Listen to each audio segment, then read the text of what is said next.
Ô nó bây giờ này tôi một khơi công ô. Hôm nay cả gia đình mình đi đào giấy mèn nhá. Chào tôi khách xuống toàn. Xuống nào xuống hai luôn không? Anh để mà tôi nó chủ được.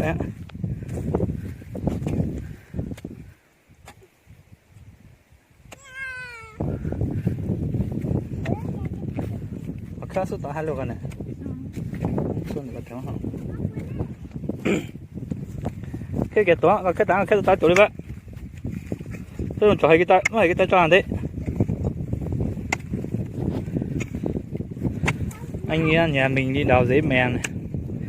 Gió to lắm.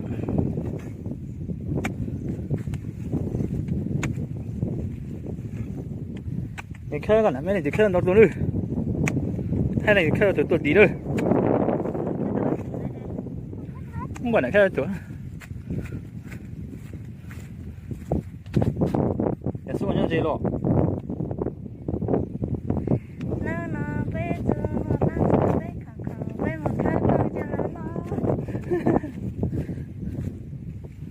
Ôi, tổng khách ta tuổi xuống. Đó thì ta cũng sao đó. Đó là thì ta một.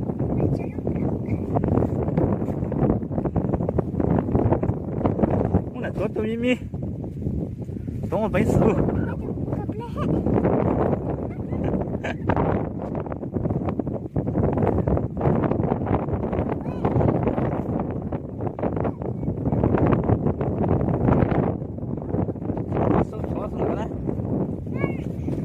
Cho mình cơ. Nó là nè. Số nữa nè, sắp đến nè.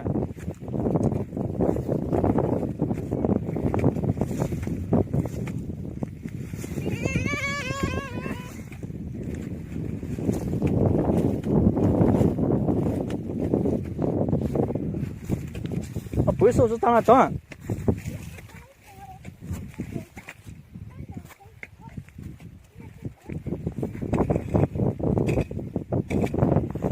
Jangan cuma lihat tu lah, capek noh.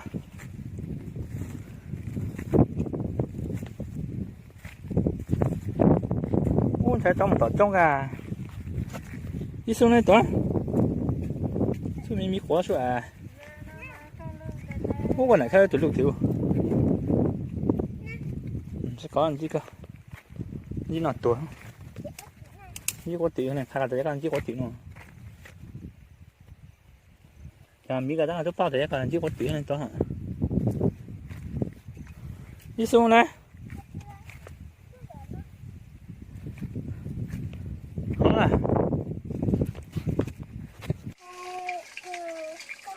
Ô, nó bên một khâu đi nó cam bị tao bỏ lên nó xuống.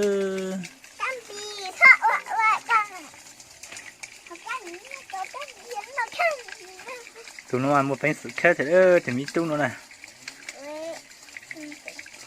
Thì mình tôi mà chua bán xuống là khơi sử dụng thì đó sẽ tự nhiên quá tăng một bên sự khác cam bị thì đấy có tự tế toán